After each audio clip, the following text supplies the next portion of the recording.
Hey guys, welcome to a day in my life college edition.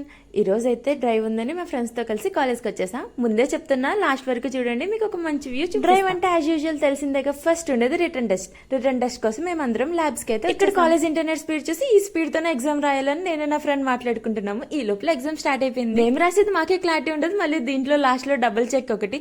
Finally 1 hour తర్వాత exam అయిపోయి బయటకు ఈ process అంతా అయ్యేటప్పటికి లంచ్ టైం అయిపోయింది. ఇంక చేసేదేం లేక రిజల్ట్స్ వచ్చే లోపల లంచ్ చేసి వచ్చేయడానికైతే మేము వెళ్ళిపోయాం. ఈ రోజు క్లైమేట్ కూడా నాతో ట్విన్నింగే. అప్పుడే ఎండ కాసింది, వెంటనే వర్షం స్టార్ట్ అయిపోయింది. మేము రాసిన ఫస్ట్ రౌండ్ రిజల్ట్స్ వచ్చి సెకండ్ రౌండ్ క్వాలిఫై అయిపోయాం. ఇంత క్లైమేట్ కూల్ గా ఉన్నప్పుడు వేడివేడిగా ఏమైనా తినాలి కాబట్టి వెంటనే క్యాంటీన్ కి వచ్చేసి ఒక వెజ్ శాండ్విచ్ అయితే ఆర్డర్ చెప్పేసాం. శాండ్విచ్ తినే సెకండ్ రౌండ్ కి వెళ్ళాం. సెకండ్ రౌండ్ అవగానే గెట్ అవుట్ అన్నారు. చేసేదేంలోకి ఇంటికి స్టార్ట్ అయిపోయాం. అన్ని రోజులు మన రోజులే కాదని సెల్ఫ్ మోటివేట్ చేసుకుని ఇంటికైతే స్టార్ట్ అయిపోయాము. ఈ లోపు నా ఫ్రెండ్ నా క్యాప్ తో కొంతసేపు ఆడుకుంది. ఇంతకీ మీకు ఒక మంచి వ్యూ చూపిస్తానని చెప్పాను కదా. ఇంత మంచి క్లైమేట్ వచ్చినప్పుడు తప్పకుండా రెయిన్బో ఫామ్ అవుతుంది. మేము వెళ్లేదాలో మాకైతే రెయిన్బో కనిపించింది, చాలా బాగా అనిపించింది. ఇంతకు మీరు సబ్స్క్రైబ్ చేసుకున్నారా? సబ్స్క్రైబ్ చేయకపోతే సబ్స్క్రైబ్ చేసుకోండి. బాయ్.